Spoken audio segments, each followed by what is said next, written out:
Well, hello. It is Sunday, the 24th of June. And so, of course, it's Crypto Divas. And I'm going very slow for some reason. I don't know if you can see that. My mouth is going faster than the images. Hopefully it'll catch up shortly. And I'm here, Gillian Gotzel, with my Crypto Diva, Lena Bass-Bilson. And we're going to see what the week was like this week, a good week or bad week in crypto. So, Lena, if you want to kick off? And also, tell us about Midsummer's Day and Eve in Estonia. Yeah, definitely. Hello. It's been one of our biggest celebrations in Estonia last night. It's the Midsummer night, and that's the one night where it doesn't get dark at all in Estonia. So we typically make a big fire, sometimes sing songs, and have a celebration. So this is a nice holiday every year. But unfortunately, every year it also rains. So this year was no different.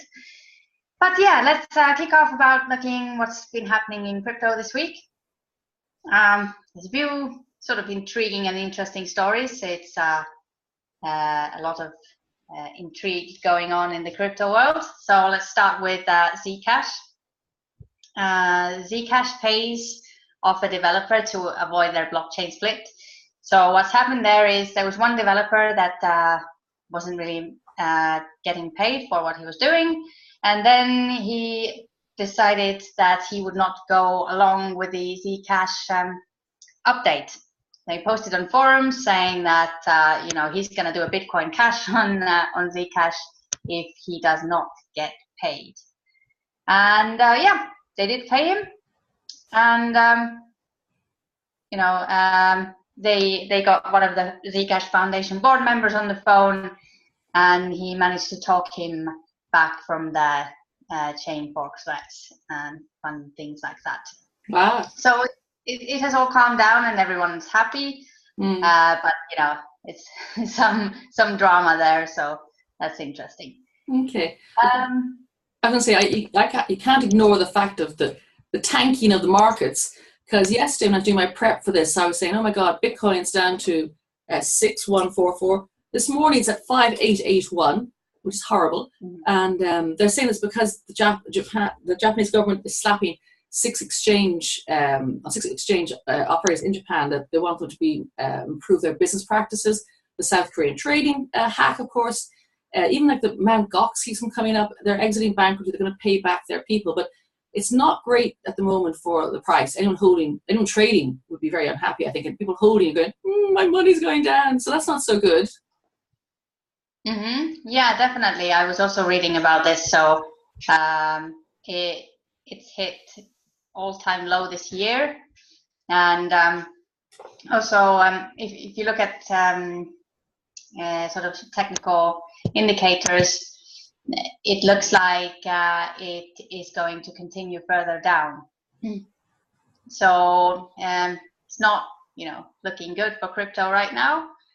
And we'll see where it goes. I was going to say, I think I mentioned last week in Ireland we launched Blockchain Ireland, which is fantastic, with the IDA, Enterprise Ireland, and Department of Finance, so all government getting involved, which is super. So I've joined the Irish Expert Blockchain Group.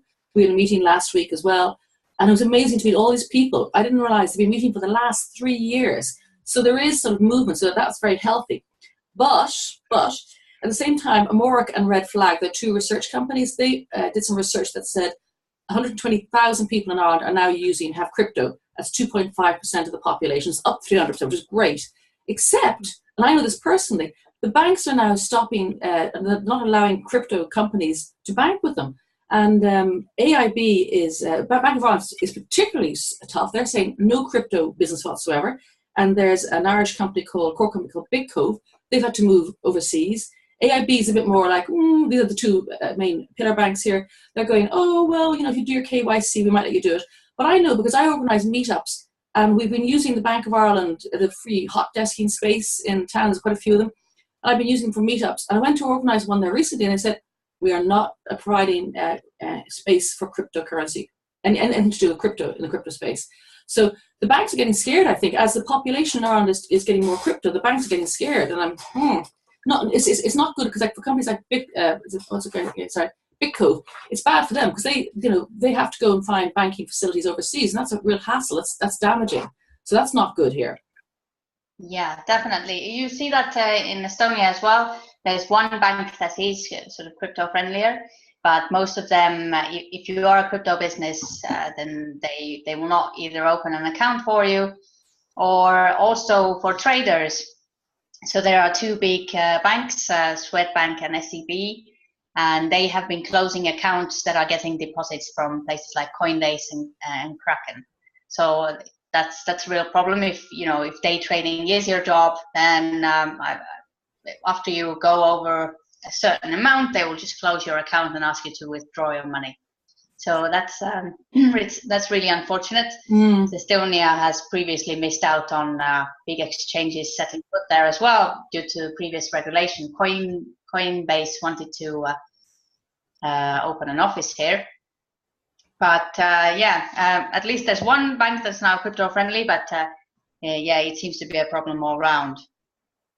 So hopefully they sort of get their act together. Yeah, they're just scared. Yeah, definitely. But it's hard for people trying to work or trade in this area, because I know when I became bankrupt, the bank that I had my ordinary account with, they refused me. I wasn't allowed. They asked me to leave, basically. I went, I'm only bankrupt. It's not. I haven't committed a crime or anything like that.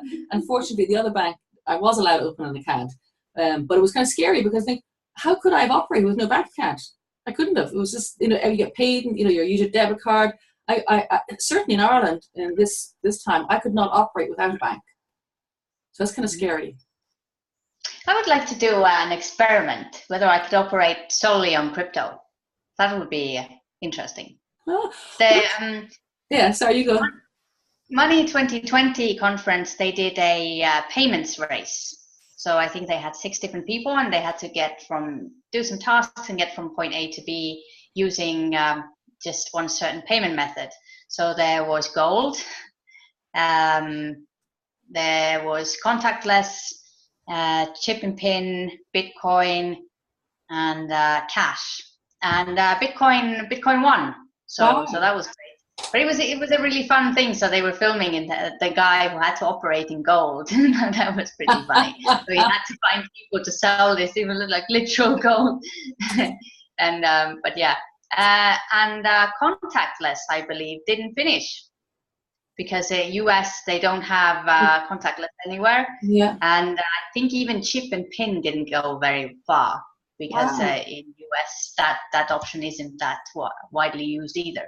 Yes. So even traditional banking is failing in US, and they're not really catching up with the innovation there. But I think it would be interesting to do a whole month of paying everything in crypto, see what happens. That would be mad. Because I know, actually, in a related story, it was in Schiphol Airport in Amsterdam. They put in these ATMs, and you know how you come back from a country and you got all your whatever currency you have you don't want, you can actually use your leftover, is it any currency or just euro or dollars, but you can exchange them into Bitcoin or Ether. That's kind of cool, because you travel, especially if you travel outside Europe, and you have all these funny money that you can't spend, obviously, you get back, and you could actually convert it into Bitcoin or a euro. It's a 6-month trial and skip it. Yeah, that's cool. Mm-hmm. Yeah, I'd do that. Because it is, because I came back from the Ukraine, and I have a large note now. I'm kind of fond of it now, but I thought it's probably worth about 10 euros. It's not very, but I mean, like, I can't change it here. No one will give me any money for it, so I may as well just frame it and put it on the wall, or go back to Kiev, perhaps. That's the other option. Go back to Kiev and spend it there. Yeah, definitely.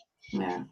Okay, so in terms of the news, I have one more. So EOS is live, but there's been a lot of hate around it. So now there's, in another news, that EOS's blockchain arbitrator orders the freeze of 27 accounts.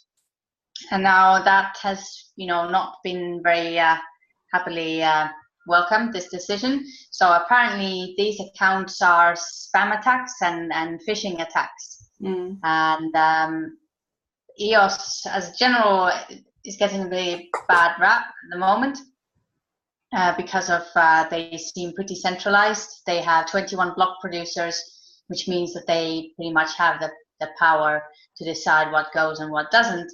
And now with the whole sort of philosophy of crypto or the decentralization, people are, not too happy with this. But hopefully they can turn it around yeah, because I met some of the EOS guys here in Dublin at that same blockchain meeting that I was at. I'm hoping to meet them. One guy's going on holidays. I'm hoping to meet them to find out more what they're doing. They seem very, very enthusiastic. So I'll be able to feedback more once I've met them, hopefully this week or maybe next week. I was going to say, in terms of, all the bad stuff, there was some people coming back and saying it's not all bad news, because Cardano, which of course is the 8th most popular coin, the co-founder, you probably saw this, Charles Hoskinson, has said as soon as the Wall Street get into crypto, which they're going to bring in tens of trillions of dollars. And he's sort of fighting back. The crypto is dead, whatever. And he said, no. He said once, because obviously Wall Street's coming in, regulations coming in, and the future is very bright. And he was asked by one commentator, sort of, what is the crypto community building? And he said, an entirely new world. So that's kind of cool. And also Barry Silbert from the Digital Currency Group, which is the largest VC firm, he said, we're still committed. It's just a bear cycle at the moment. So there's a lot of people saying, don't worry. Okay, it's a bit, crashy at the moment, but the money's coming in. And I think, when you stand back, and I know it's very volatile. If you actually are a day trader or you wanted to cash out this month, it would not be good. But you just hang on there. I think it'll come back. It's just, there's things that the pump and dumps and the news does have a huge impact on this market. So I think these guys are saying, yeah, there's money coming in. When the money comes in, it'll stabilize the market. So I'm feeling a bit more enthused by that.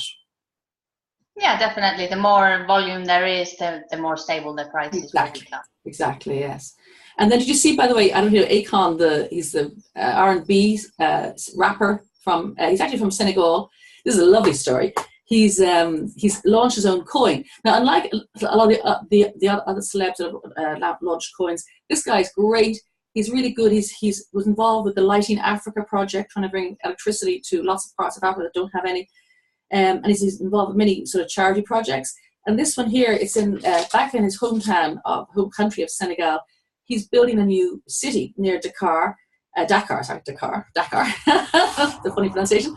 And he's been given 2,000 acres by the president of Senegal, beautifully named Macky Sall. Sounds like a film star in his own right. And it's called an A-coin. And he wants to build a traditional city, but use cryptocurrency to give power back to the people. So that's the A-coin. And it's going to be the savior of Africa. So I love hearing stories like that, because this man, he's won Grammys. He's obviously very important. He's, I know some of his stuff, but he's giving back. And and this is not just, oh, I'm so great, I want my own currency, because he's already proven himself in other charitable projects that he's helped in a lot. So that sounds really good, because I do think certainly in the developing countries, I was saying earlier, if you're unbanked, that's so tough. And as we know, many people, millions of people across Africa are not banked. So this could be an amazing opportunity for them. So I love to hear stories like that. That's really cool. Yes, definitely. The underbanked and unbanked people in Africa is a big problem. I was doing a lot of research on that because I was working with a Bitcoin marketplace. Yeah, taxable. A lot of volume. Yeah, and a lot of volume came from there. And the numbers are just staggering. And it costs people so much to open a bank account. They just never bother, or the banks are too far away from where they are, and it's a real hassle. So there needs to be a solution there. Yeah. And often you see, like, how, for example, with China, they are way ahead, as I understand it, the rest of like the States for sure, and Europe in renewable energies, because they've got green field sites. So even though traditionally we think it's burning of fuel, much faster when you enter green field haven't been banked, they come from unbanked because that's all that traditional middle. So it's an answer that there is a solution for them. That's very exciting. You see, by the way, it's weird. It's weird. Apart from John McAfee, and he's like, you can fight. I know it's weird. And apparently, not cash released on when. There's no zeros. That's right. There's a 21 each everything. The area of everything. It sounds like the history. I'm not sure what year it's like the early. Someone said because the price is not so good, you have new hobby and calling it crypto terrorism. New hobby, and I read criticism. Terrorism. It's a weird number this week. Wow, amazing. I explain that so badly. I don't understand it, but it's just like they're all going crazy. Oh my God, it's a fear of flash. Oh, I believe in Yeah. Yeah. Then criticism. Well, well, overall, good week. I was taking us things not so good. Prices are really low, and there's been some but, as always, need to hold. What do you think?